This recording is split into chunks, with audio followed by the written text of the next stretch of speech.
goes into CBS Sports, where Jaxson Dart will get the start this week for the New York Giants when they take on the unbeaten LA Chargers. That's the latest from our Jonathan Jones. The first-round pick out of Ole Miss had an impressive preseason, and now he gets his first career start. He takes over for Russell Wilson, who, if you remember, not a great showing for him. The Giants stumbling into an 0-3 start to start the year. We've got plenty to talk about with our Pete Prisco and Kyle Long. Stay with us here on CBS Sports HQ. We'll be right back.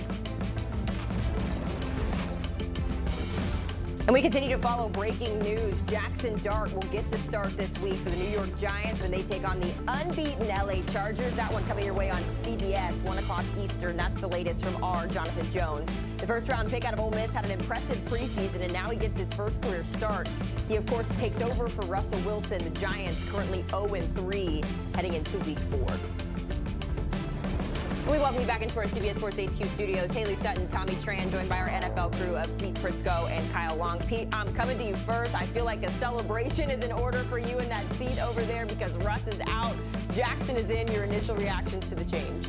Wow, they finally did it, and they should have done it. He should not have started the season. I don't care what they say.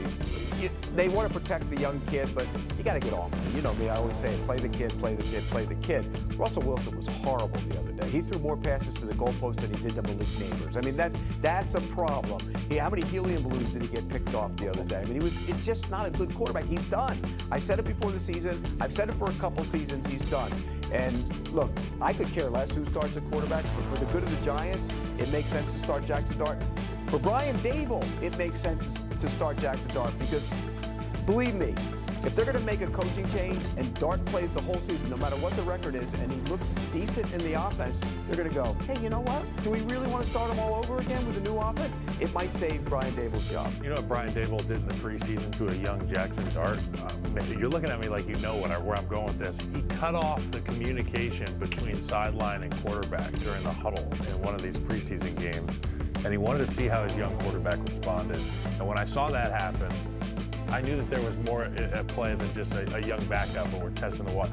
He wants to know how it's going to be when stuff's awry, and right now at 0-3, the New York Giants season is awry, even with all the studs they have on the defensive front. Young Malik Neighbors, who I think is one of the most ready to be dominant players in the National Football League. They want a guy who can maximize that ability. Jaxson Dart, what does he do well?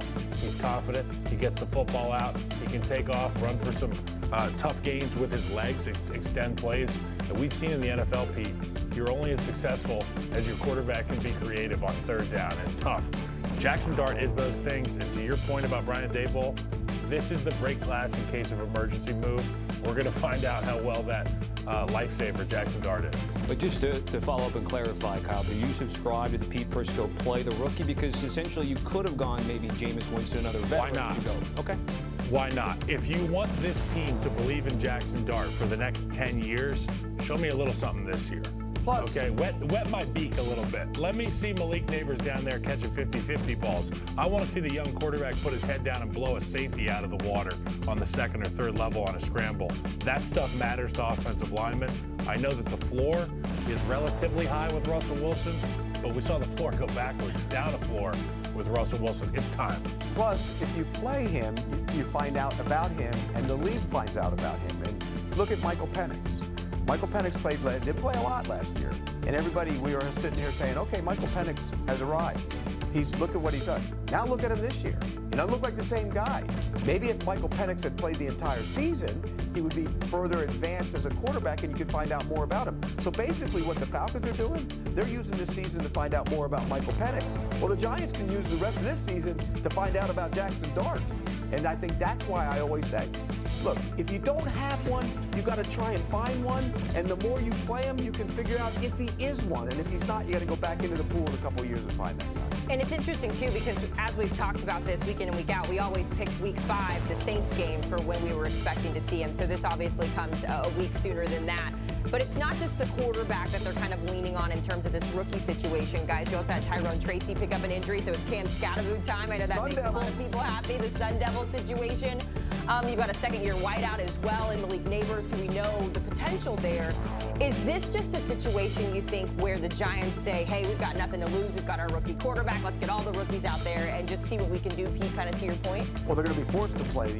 You know, Scadaboo's got to play. So, yeah, you're going to be playing younger players. But ideally, you'd like to have a veteran offensive line in front of the young quarterback. You know, here's part of the issue that I always have with the young quarterback. They always say, well, if he plays and he gets hit and you ruin his psyche, then you did that to him. No, he did that to himself. If you can't go in there and take the bad with the good, then you're not the quarterback in this league, because it's always going to go bad at some point. For every quarterback, it's how you respond to the bad. That's what I want to see from Jaxson Dart. It's going to be moments where he's bad, but how does he respond to it? And that's how I think the Giants want to find that out. And if he does respond to it, then you know, okay, he's the guy. What's the worst that can happen? We're 0-4. Look, if you're a good coach and you're talking to this young man coming off the sideline for the first time as your starter, there should be one message and one message only.